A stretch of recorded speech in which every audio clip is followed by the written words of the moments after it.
دا یو مسله ده.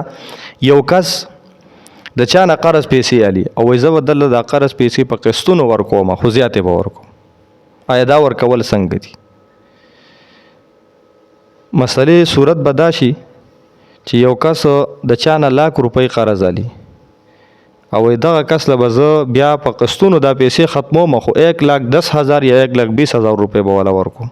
آیا دا سود دی او که نه دی؟ دا سود دی، داسې نشي کولی. شبه په دې کې دې ځای نه پیدا شوې ده چې دا خو قسطونه دي او قسطونه دا جایز دي. قسطونه دا جایز دي خو په نغدو پیسو کې نه. قسطونه دا هغه صورت کې جایز دي چې کله ته چا نه مبيعه والی یو شی ته والی او هغه ته بیا پیسې ورکوي نو بیا قسطونه جایز دي. مثلا چا نه د موټر سایکل اغستی، موبایل دی اغستی، ګاډی دی اغستی دی، یا داسې کور دپاره فریزر یا بل څه سامان دی اغستی دی، هغه ته وایي تاله به زه قسطونه درکوم. اوس که د دې شي قیمت ₹1,00,000 دی او هغه تاله په قسطونو دا درکړي په ₹1,20,000 نو په دې صورت کې د هغه نه په قسطونو اغستل دا جایز دي او دا سود نه دی.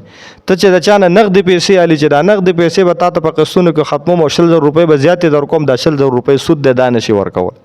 د دې سود نه به بچ کېږو څنګه؟ تا د ₹1,00,000 څه دپاره اخیستې دي یا څه دپاره یې علي؟ که ته په دې ځان له ګاډی علي، موټر سایکل علي یا څه چې پې علي، ستا چې کوم ضرورت دی هغه ضرورت پې پوره کوي نو دغه کس ته ووایه چې لاړ شه ما سره بازار ته او دغه شی ته ماله واله په نغدو په ₹1,00,000 مثلا لوډر دی یا بل څه دی، ته ماله واله په نغدو. همدغه په نغدو چې د ماله کوم دا شی واغسته رکشه یا لوډر یا بل څه یا موټر سایکل دا به ما باندې را خرڅ کړه په ₹1,20,000 نو ستا به دې کې ₹1,000 ګټه شوه.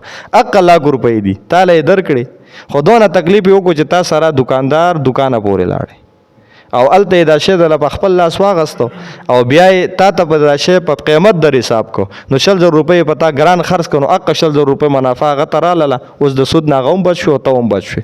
څونه اسان صورت دی.